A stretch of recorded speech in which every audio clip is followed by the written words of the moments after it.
Hello everybody, I'm Dan Murrell and welcome to another edition of Charts with Dan. We have a lot to get to, including the disappointing opening of Snow White and why not every opening weekend is the same. We're also going to look at the numbers from Netflix for The Electric State and a breakout series that a lot of people, including myself, didn't see coming. But before we get to that, a couple things I wanted to mention. Number one, I forgot to mention on last week's show that I did an appearance on a great podcast called What Went Wrong. I had a super fun discussion about the movie Predator. So if you want to go and listen to that right now, you can check out What Went Wrong wherever you like to find your podcasts. And I also wanted to mention that my good buddy and former Schmodown teammate Ben Bateman came out with a new game. He created this game called The Cast List. It's a super fun game. You try to guess who the actors are based on their credits, and at the end you get to cast them in these really funny fake movies. I actually wrote a couple of the blurbs here. No sponsorship here except for friendship. I just think it's a really cool game, and I'm happy for my friends. So The Cast List, you can find it out there, and if you're looking for a good movie game, I think this is a good one for you. But let's jump over to the box office weekend that was, and we'll start with Snow White. It came in with a final number of $42.2 million. That was below the weekend estimates that we got on Sunday, and it was far below what even tracking said, and we are going to break that number down a lot over the next little while. In second place was Black Bag with about 10% of what Snow White brought in its second week, a 44% drop. It brought in $4.2 million for a $14.7 million total so far. Captain America Brave New World, I think actually moved up one spot from last week. In its sixth week of release, it made another $4 million. Novocaine drops from number 1 to number 4 with $3.6 million, a 58.2% drop, so not a lot of legs on Novocaine thus far. $15.6 million total. Mickey 17 is in fifth place. It drops another 50%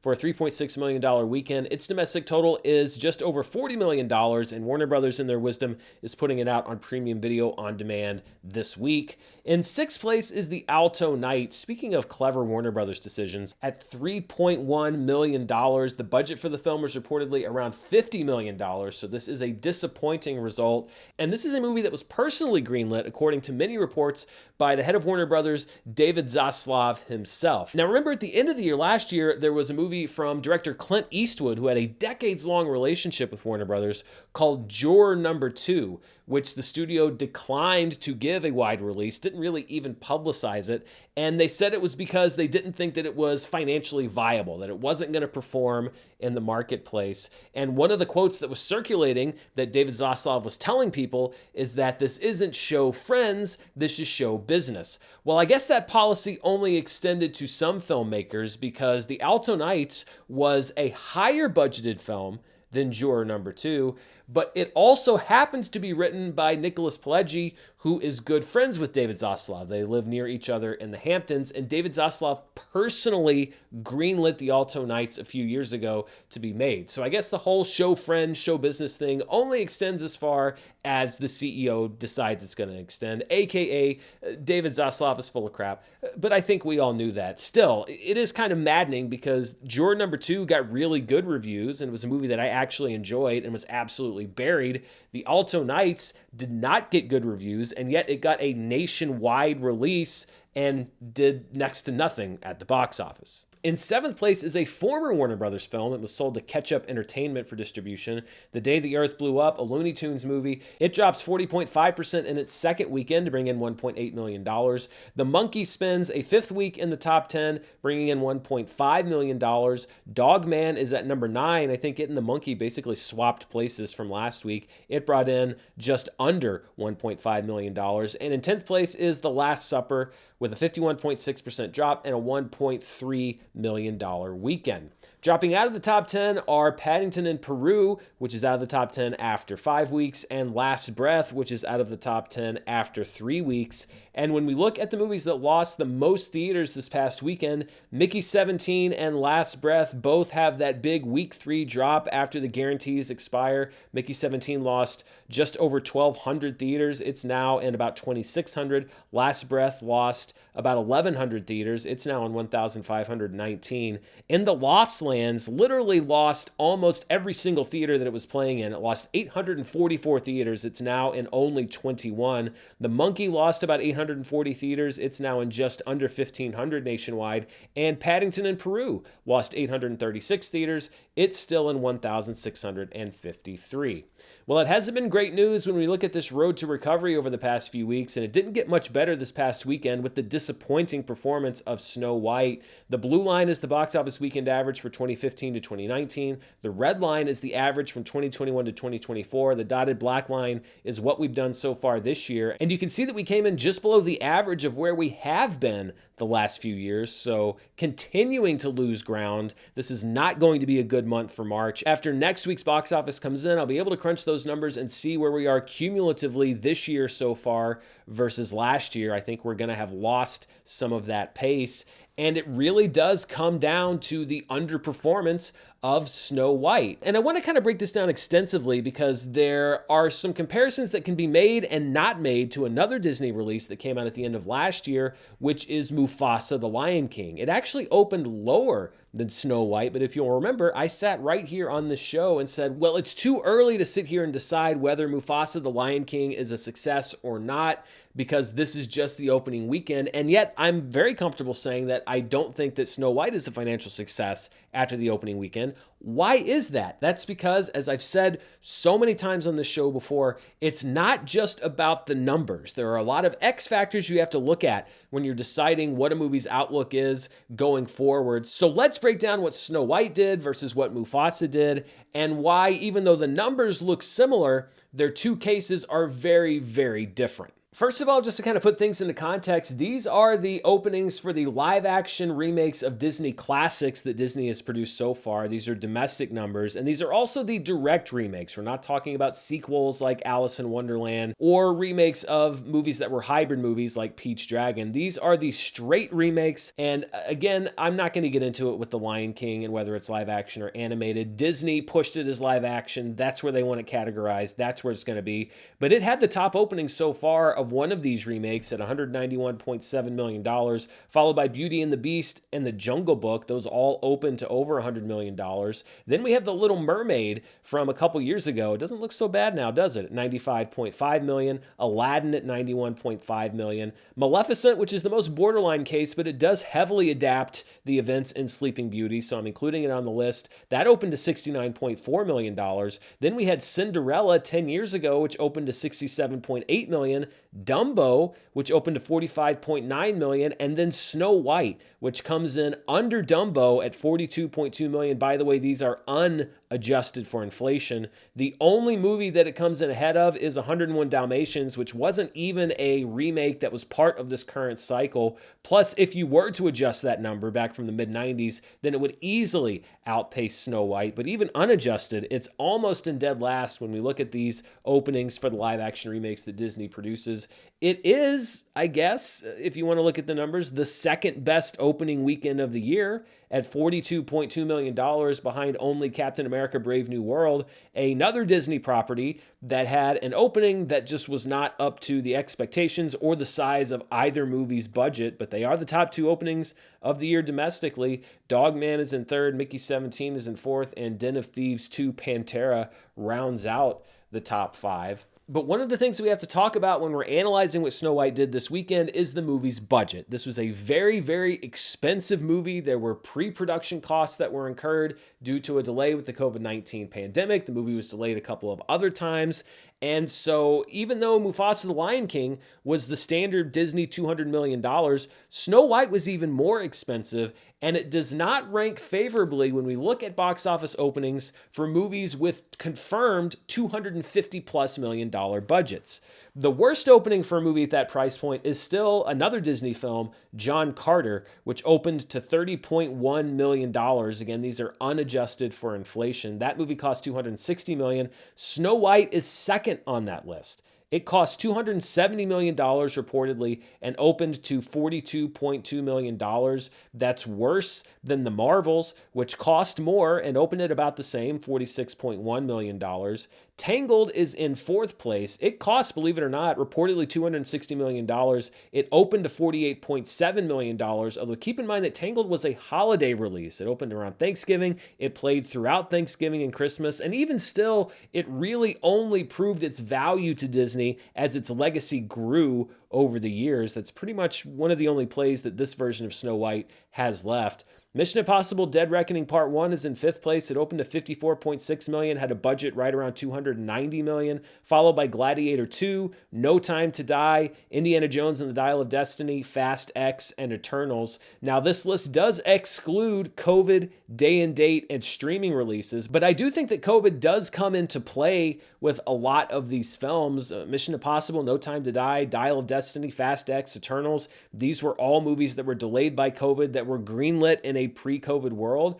And I think that you see so many recent releases here because they are living in a streaming / post-COVID society, but they're movies that were planned as if things were going along the way that they were before. And I think that's one of the big adjustments, one of the biggest adjustments that the studios have to make, not only what movies they're making, but how much they're spending on those movies. It's like turning an aircraft carrier. It takes a while to make that turn, but it's also 2025, and studios need to be acting faster than they already have been. Now, just because a high-budget movie doesn't have a great opening weekend, that doesn't mean that it's destined for failure. For example, this is a chart of the lowest openings for $200+ million confirmed budgeted movies, and there are a couple of films on here. The biggest one really is Titanic there at number 4, which only opened to $28.6 million. Of course, it was one of the biggest moneymakers of all time. And you see Mufasa there at number 9. It opened to $35.4 million, and it became, we'll break down the financials in a second, at least not a financial loser at the box office. But Titanic and Mufasa specifically had something in their corner that Snow White doesn't, which is that they both opened right around Christmas, right at the beginning of that window that's really the busiest movie-going part of the year. And that is the major reason last year when Mufasa opened to $35+ million that I said, well, don't write this movie off just yet, because it was right at the really leading the edge of that Christmas window, and it did really well over the holidays. That spilled over into January and February. Movie-going behavior is different. It is unique.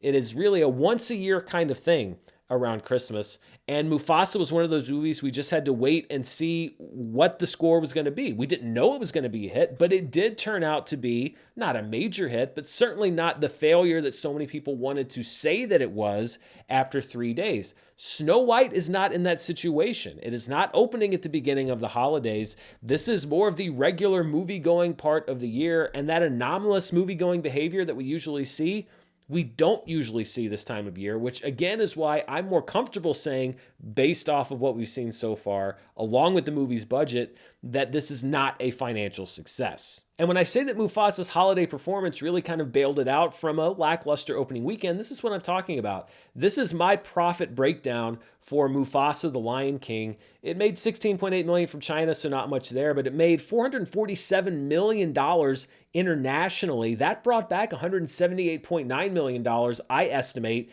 just from that market. That's a huge chunk of the income that they need. $76.3 million from its first week, but another $68.3 million from week 2, and over $100 million from week 3 plus. That's what a movie wants. They want to get a good chunk in those first couple weeks, but have nice long legs. And I think really that's the sign of a hit. When that third window from week 3 on is bigger than the first 2, that means that audiences are continuing to go see your movie. It had a budget of $200 million. I'm going to put $100 million down for advertising costs. So that puts it at $300 million overall. Its worldwide gross is at $717.9. I estimate a net from that of $320.2 million against costs of $300 million. And I'm estimating, again, just based on these rough numbers, that Mufasa the Lion King did turn a profit in the theatrical window. Not a huge profit, but a profit nonetheless. And that is why I say so many times here on the show that that is your goal. Because if you can pay for the costs of making the movie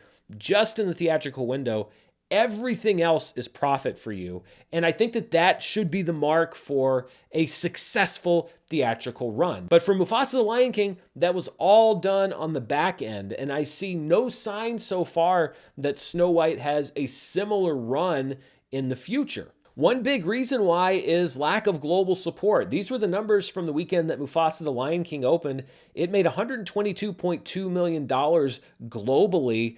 Snow White opens to about $40 million less than that. So that indicates a weaker global demand. And remember, looking at that profit breakdown, the international market was a huge reason why Mufasa was able to succeed in the long run. And then demographically, I think you have to look at both movies.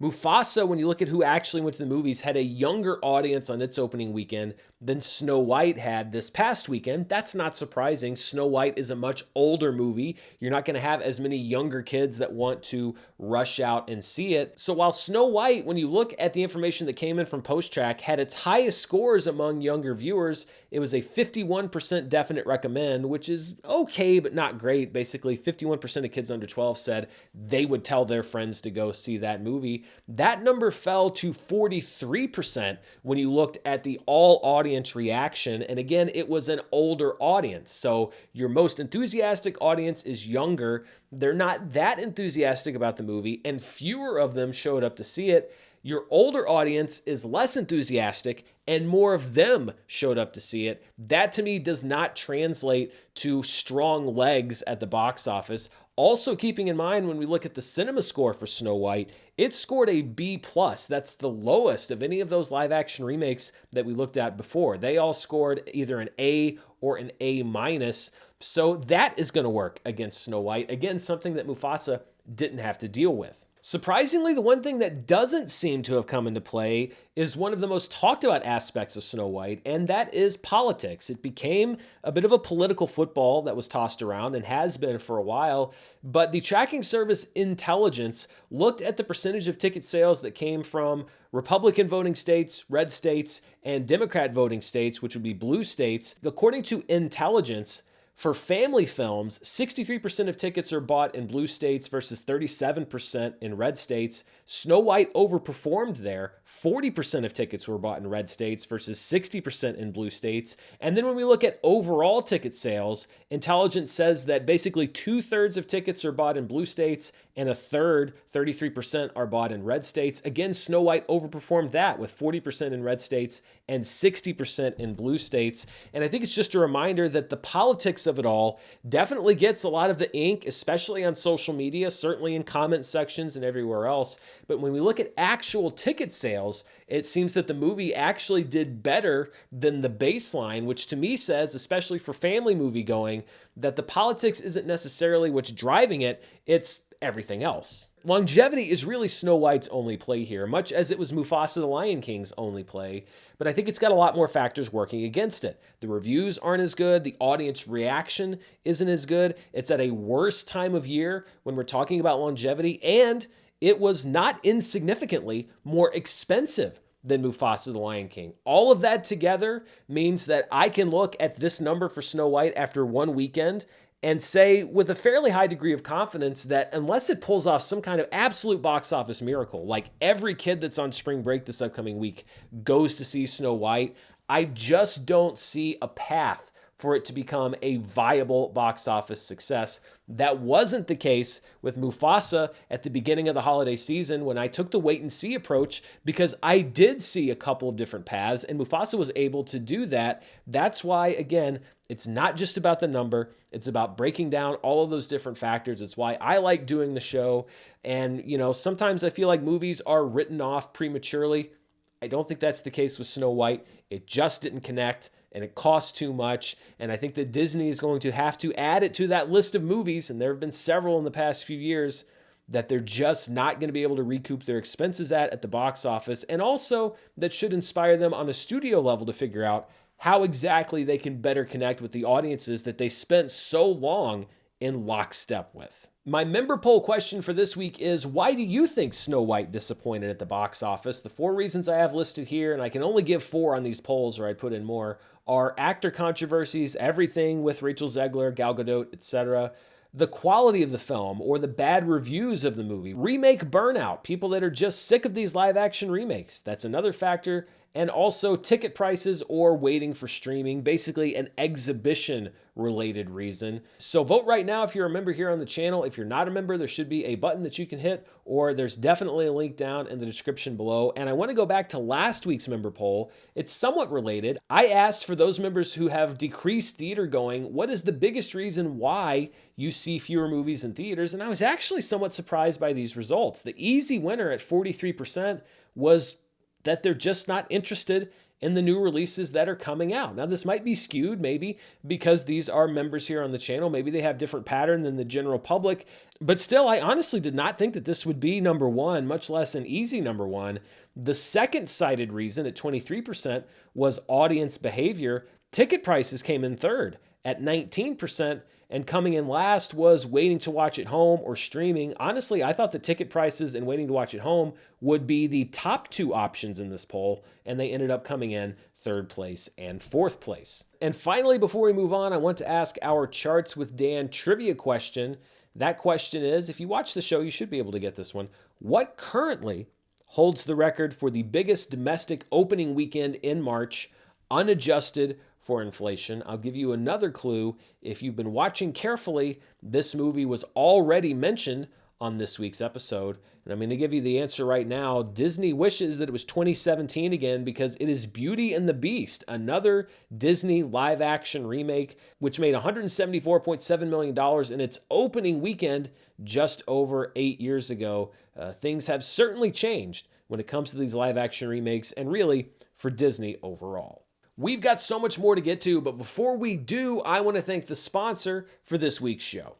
This episode's brought to you by Ridge. You know, I used to be a fat wallet guy until I kept leaving it at home because it was so uncomfortable to have in my back pocket all the time. I kept taking it out. And other slim wallets that I've used have led to a lot of wear and tear on my cards, but I finally found a wallet that works for me, and it's made by Ridge. It's light, it's small, and I think it looks pretty awesome. I went with the titanium look, and it's definitely the coolest looking wallet that I've ever had. Ridge wallets are super thin, yet can carry up to 12 cards and cash without adding any unnecessary bulk. And everything in there is secure. I've never had anything fall out in my pocket. And they're made from high-performance materials like carbon fiber, titanium, and stainless steel, which means they're built to last and come with a lifetime warranty. Plus, every Ridge wallet comes with RFID blocking technology to protect you from digital pickpockets. And for a limited time, Ridge is having a crazy sale. You can get up to 40% off of your order by going to ridge.com/Dan10. That's ridge.com/Dan10. You can also customize your wallet with your favorite NFL team, add the Ridge AirTag attachment so you'll always know where your wallet is. And no matter what you pick, Ridge has free shipping, a 99-day risk-free trial, and a lifetime warranty on all of their products. Right now, Ridge is having their once-a-year anniversary sale, and again, you can get up to 40% off at ridge.com/Dan10. Just head to ridge.com/Dan10 to see their biggest sale of the year, and after you purchase, they're going to ask you where you heard about them, so please support the show and tell them that I sent you. All right, let's take a look now outside of the domestic marketplace and look at the top 5 films internationally. This is outside of the US and Canada. And Snow White was the #1 movie with $44.3 million in all other markets.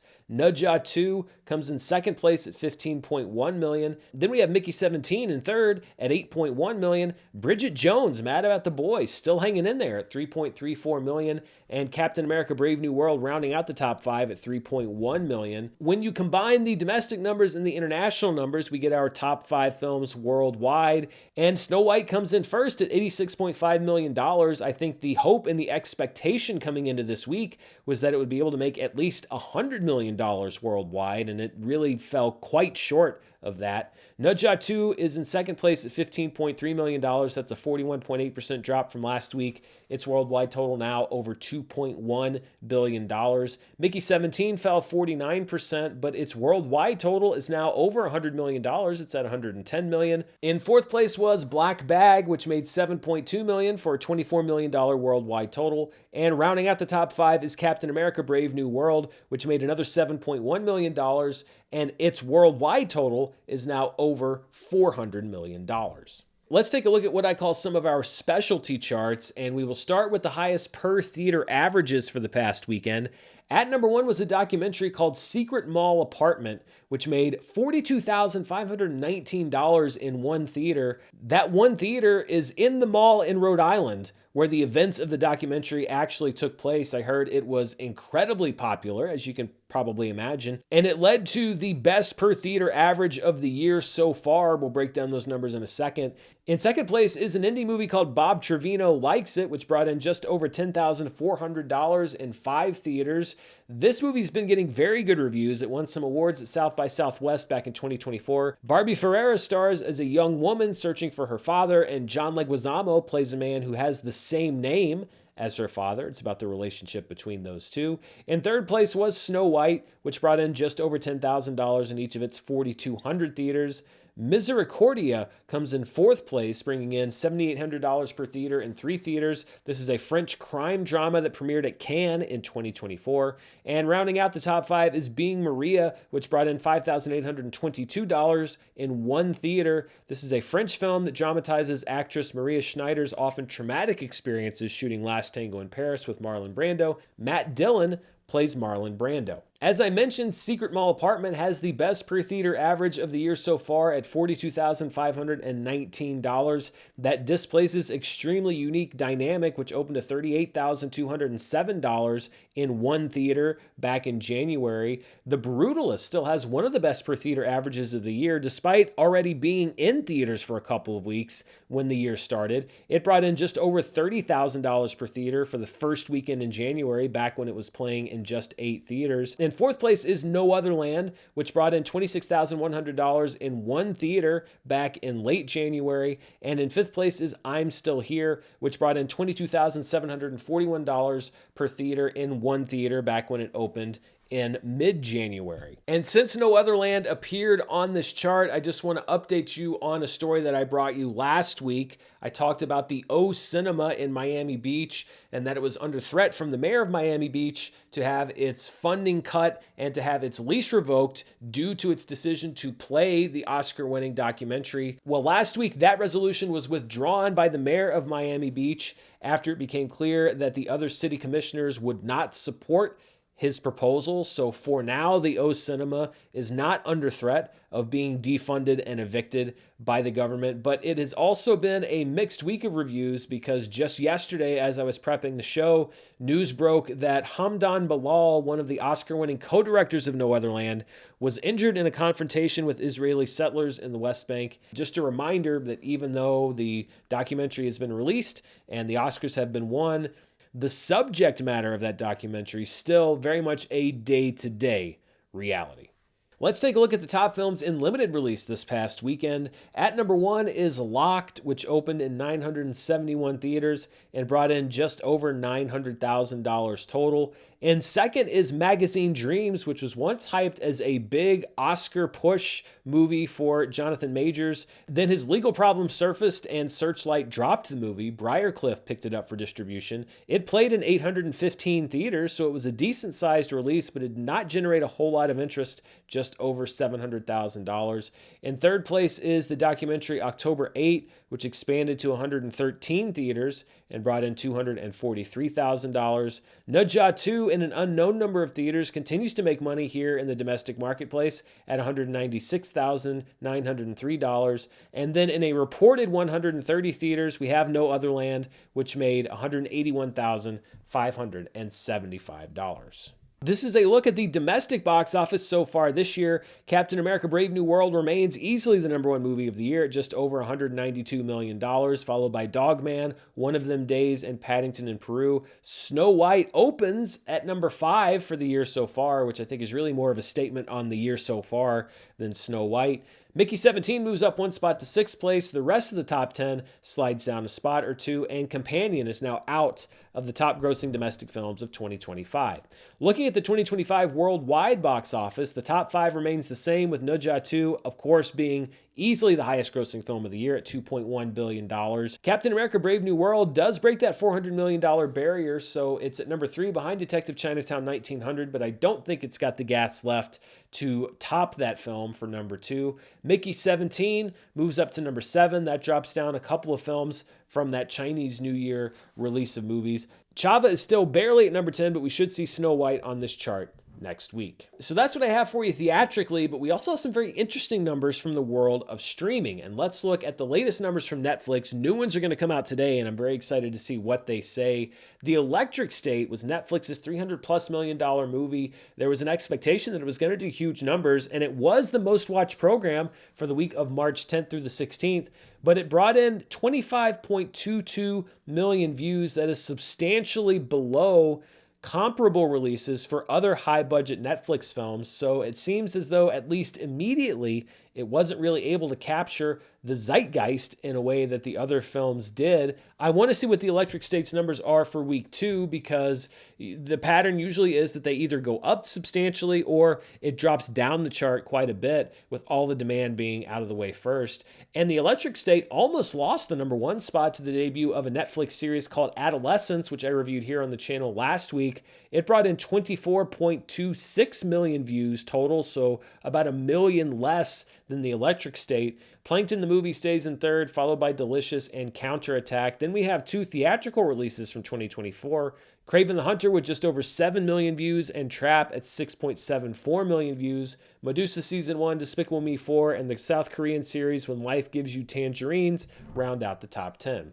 Looking at the top Netflix movie debuts this year, The Electric State has the second best debut of the year at 25.22 million views. That's actually only barely ahead of Kinda Pregnant, which had 25.13 million views, and it is substantially behind Back in Action, which opened to 46.79 million views. So you can see the disparity as far as grabbing those eyeballs right away for 2 really heavily promoted and publicized Netflix original films.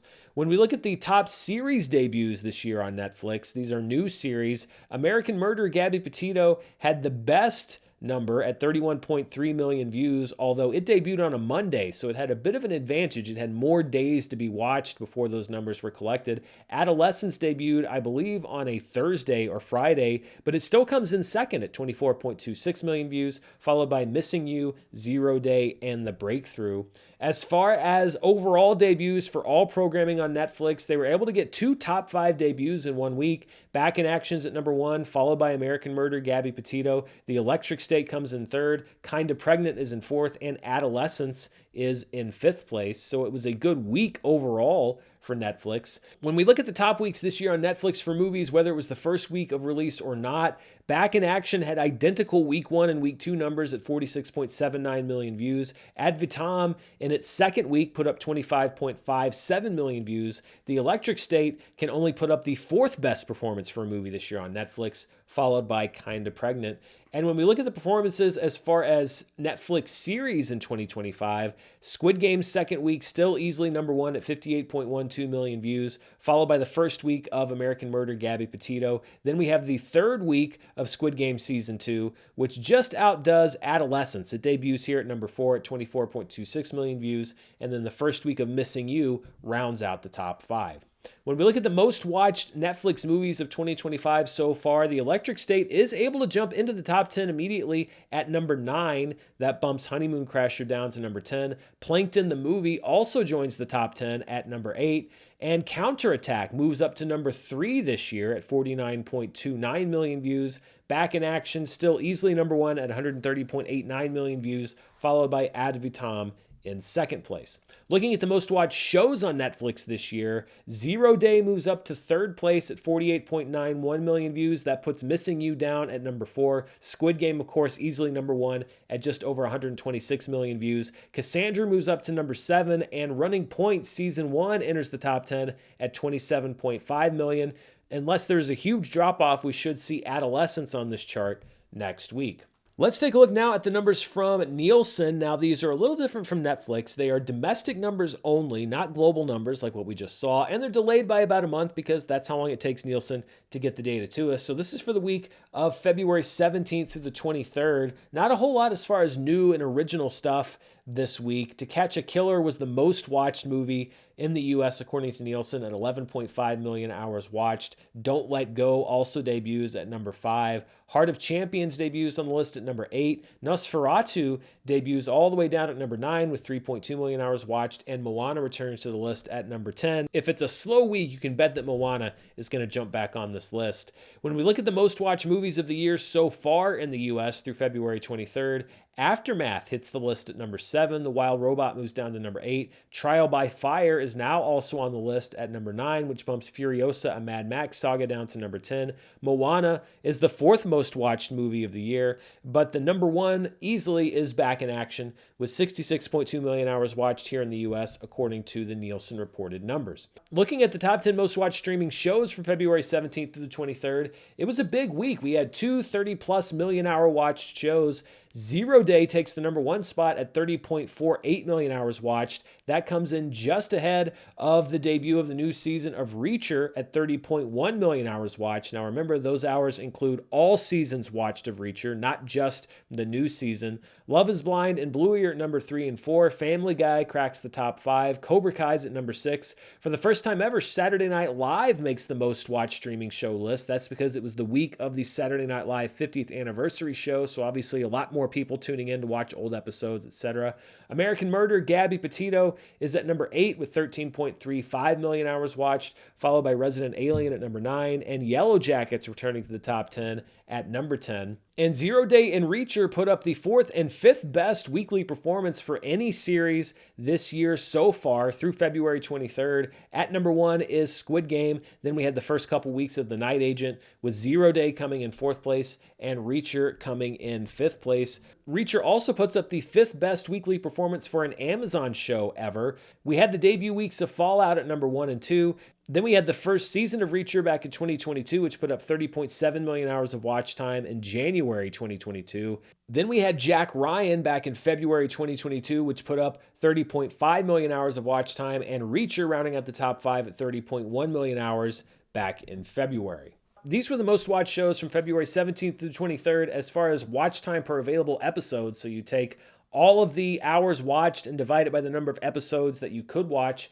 Zero Day takes number 1 at just over 5 million hours watched per episode. Then we have American Murder, Gabby Petito at 4.45 million hours watched per episode, just 3 episodes for that series. Reacher comes in 3rd at just over 1.5 million hours watched per episode. Paradise continues to perform well at 1.39 million hours watched through 6 episodes. The White Lotus returns to the chart as its new season was debuting at just over 800,000 hours watched per episode. Severance continues to be a strong performer. This was about its mid-season at just over 700,000 hours watched per episode. Yellow Jackets is on the list at number 7, followed by The Night Angel at number 8, Resident Alien at number 9, and Sweet Magnolias at number 10. And Zero Day puts up the best watch time per episode number yet this year at just over 5 million. That best Squid Game at 4.79 million for what was its second week as far as release structure. It was its first week in 2025. American Murder, Gabby Petito, also a top 5 show at 4.45 million hours watched per episode. That tops American Primeval and Jerry Springer Fights Camera Action. In 2025, The Big Bang Theory moves up to number 5 as far as the most watched library streaming shows, so non-original series. Bluey, easily number 1. Younger moves down to number 6. NCIS moves to number 7. And Dexter moves down to number 8. As far as the most watched original streaming series through February 23rd, Severance cracks the top 5 at 61.3 million hours, and it's pretty close behind American Primeval for that number 4 spot. Squid Game is at number 1, followed by The Night Agent at number 2. Virgin River is down to number 6. Sweet Magnolias moves up 1 spot to number 7. The Recruit moves down to number 8. Love is Blind enters the chart at number 9. And Beast Games moves down to number 10. And those are all the numbers I've got for you this week. I know it was a lot. Before I go, I want to talk about some of the things on streaming and in theaters that you might be interested in this week. First of all, today on Tuesday, Mickey 17 hits premium video on demand. So those are those higher priced at-home rentals, $19.99, $24.99. It depends on the movie that you get to keep for 48 hours. So if you didn't see it in theaters and you want to see it at home, today's the first day you can do that. Tomorrow on Wednesday in select theaters is Imagine Dragons live from the the Hollywood Bowl. I think it's getting pretty much a nationwide release. It will also be shown on Saturday night. This is a live performance from Imagine Dragons, backed by the LA Film Orchestra that was recorded at the Hollywood Bowl last fall. Also tomorrow, in select theaters, Princess Mononoke returns for a 4K and IMAX presentation. Unfortunately, it's not playing anywhere near me, but if you're in a large city, the odds are it will probably be playing somewhere near you. And on Apple TV Plus Wednesday, they are debuting The Studio, which is a new Inside Hollywood series from Seth Rogen and Evan Goldberg. Lots of guest stars, kind of inside baseball. I think I might check it out. Finally, tomorrow, Mufasa the Lion King hits Disney Plus. We talked a lot about it theatrically today. Well, that window closes officially tomorrow when it hits streaming. On Thursday, Amazon Prime Video debuts their latest original film, Holland. Nicole Kidman plays a teacher who suspects her husband, played by Matthew Macfadyen, may have a dark secret. Also on Thursday, A Complete Unknown makes its streaming debut on Hulu. So if you didn't catch that in theaters, you can watch it on Hulu Thursday. Then on Friday, we have a few movies hitting theaters. The first is Death of a Unicorn, the latest A24 release starring Jenna Ortega and Paul Rudd as two people who have a chance encounter with a unicorn. I'm excited for this one.